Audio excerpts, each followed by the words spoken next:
Hey Sagittarius, what's going on? December love reading I decided to do.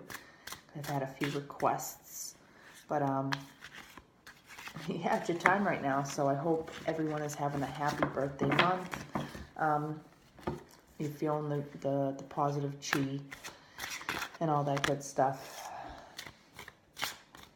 But yeah, I'm gonna do, I started my YouTube channel last night, and it was just kind of a quick general. I'm gonna do a quick love reading for you guys. I'm gonna focus my intention on bringing some kind of love message to whoever's listening. So I'm just gonna get going. And the deck I'm using, it's the Lover's Tarot. I think it's by Jane Lyle, or oh God, is it? Yeah, Jane Lyle. I love this deck. It's so simple and it's so pretty, and I've said that in the other readings that I've done. I know you can't see it that well. I like to read in the dark.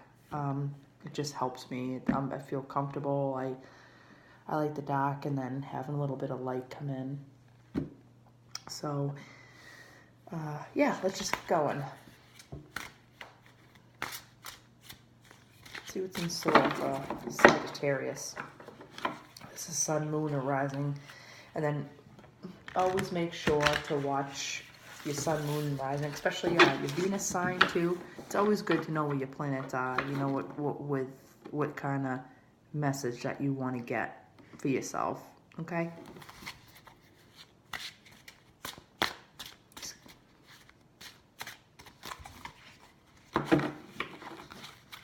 I feel like a little extra shuffle needs to come across. For some reason, I don't know why, I feel like cutting the deck. So, and I don't do that all the time. I just go with how I feel. I don't consider myself really anything. I feel like I'm just more intuitive more than anything. I just go with what I feel. I follow my heart, and I just kind of see what comes out. You know. I know some people who watch tarot videos, like myself, I watch a bunch of videos. I know a lot of the tarot readers on YouTube and stuff, and I look for their videos every month, whether it's general love and stuff. They have some kind of certain setup. I just don't read that way, at least not right now. I just feel like I need to get out a message fast, and I'm going to focus this one on love, okay?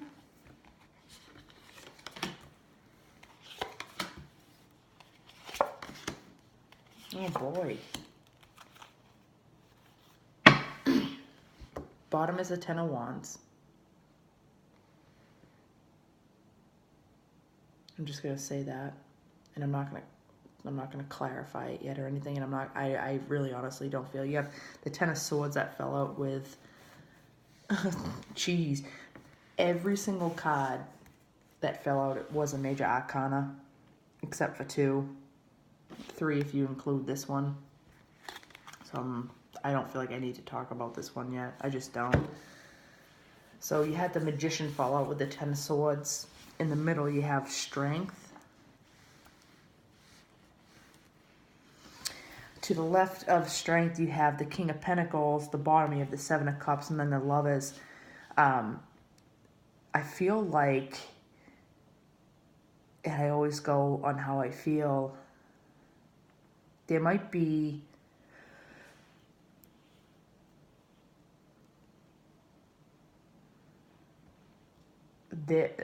for me, there's a lot of fire in this situation. I just see this, for some reason, I see the Strength card.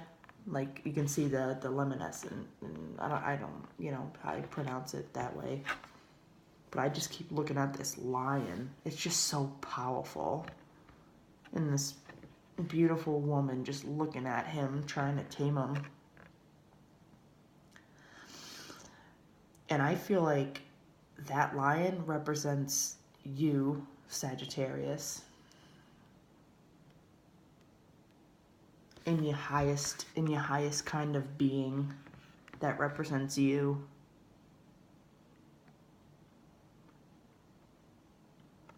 And right next to it, oh God, I love these cards so much.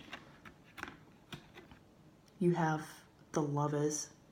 These cards are so like, it just reminds me of, I don't know, like something you'd see in the Sistine Chapel. That's what it reminds me of, and I've always wanted to go there. It's on my bucket list. I'll get there, I promise.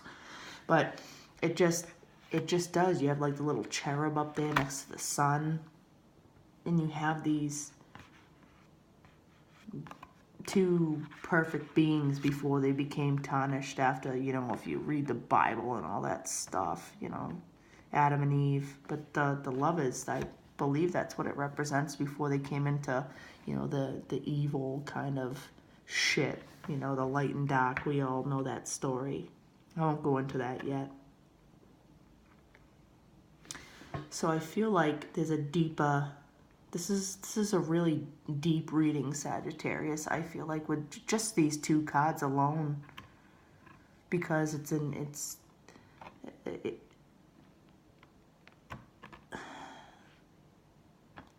the number 8, and then you have the luminescent. I know I'm mispronouncing that. I always do.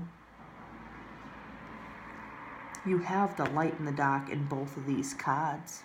I feel like, and in both of them, like this woman, and she's just like, if you could see these cards, this woman's looking at this guy like, hey, pal. And then she's looking down at him like, hey, I'm going to tame you. No matter how wild you are, I will tame you. And he knows it.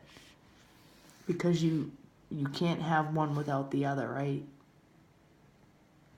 It's so awesome. Like, I don't know why, I just feel like that is just really cool.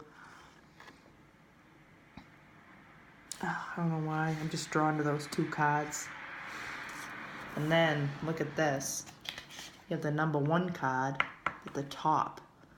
But look what's peeking its pretty head through. That's the same infinity symbol. This is something deep. I feel like this is a karmic relationship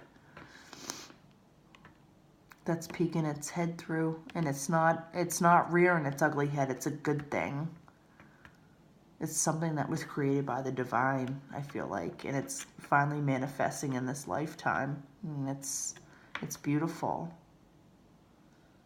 I feel like you went through a lot of lifetimes to get through this.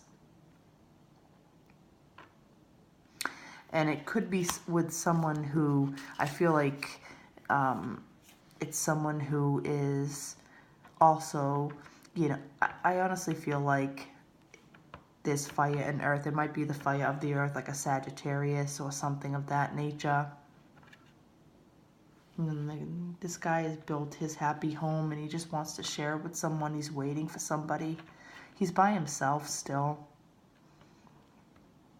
But he's strong in his convictions and he knows what he wants. He just hasn't found the right person. He hasn't found his Eve yet. I honestly don't know which one to clarify on first. This is, you know, it's, ironically enough, it's just confusing for me with the 7 of Cups because there's so much beauty here for me. Okay. I'll get out of my little la-la land and I'll, I don't know, I'm just passionate about things like that.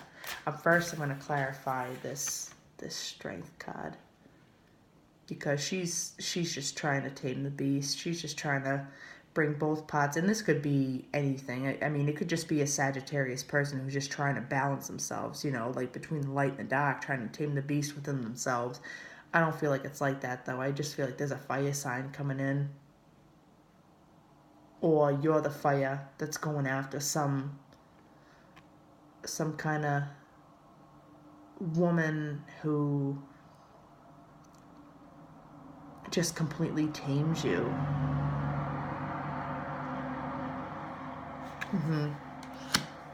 Just like this guy here. I'm going to clarify both of these cards together because I just feel like he's so enamored by this woman. Like the Sagittarius guy is just so enamored by this woman. Like, who is this woman? We'll see. This is a love reading, guys, so don't get dissuaded by my romanticism. I'm a Cancer, you know. I love romance. So if I see this, I'm like, girl, go for it. Work it. It's awesome. Okay, what's on this?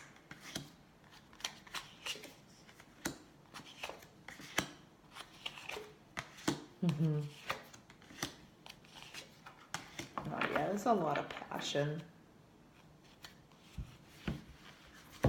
There's a lot of passion, but I feel like on the man's side, he wants to provide some kind of stability for you. So this could be like a Sagittarius. If you're watching this and you're a male, you could be the Sagittarius male who wants to provide some kind of stability for this woman who came in for your life. And who is your life, or who could possibly be. You feel like she is really a pivotal point in what you needed. But you feel like, you know, almost kind of overwhelmed by it because you feel like you have to balance yourself. You have the Temperance card here. And I feel like a lot of Sagittarius males have been through some kind of heartbreak too.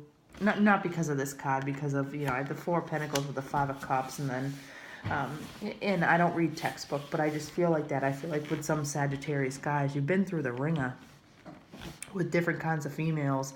You've played the field. You know what's out there, and you just feel like, fucking Jesus. Sorry, excuse my language. I just like to talk and read the cards how I do it. But you're like, Jesus, is that all that's out there? Really?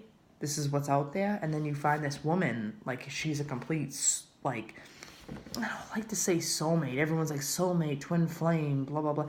She's this woman who just, you feel like, oh my God, like, this is my lady for the rest of this lifetime. Like, this is awesome. I love her. And you're just so guarded about it because you've been dealt a crappy hand in the past. But you're getting over that, though. It's a 10. It's a 10. Who is this woman? Yeah, you got the Four of Swords. You've been hanging out for a while now. You've been hanging out. You've been just working. I feel like you've been at the top of your financial game, too. And I'm sorry to go towards, like, more towards Sagittarius men, but I just feel like I have to go that way. You've been on the top of your financial game. You're the Emperor and the Eight of Pentacles here. You've been working hard. Working hard and taking charge, taking names, kicking ass, you know. You have the Ace of Pentacles, too. So you set up that financial foundation for yourself, knowing in the back of your mind that maybe you could have met someone hoping for it. I feel like hoping for it. And you have the Empress and the High Priestess, and man, and you're going to offer her that. You are. You have the Empress and the High Priestess at the end. This is a woman who is just like, both women are just fertile. Like, whether it's just love or, you know, pregnancy or whatever. Like, this woman is absolutely, she's like the original Earth Mother.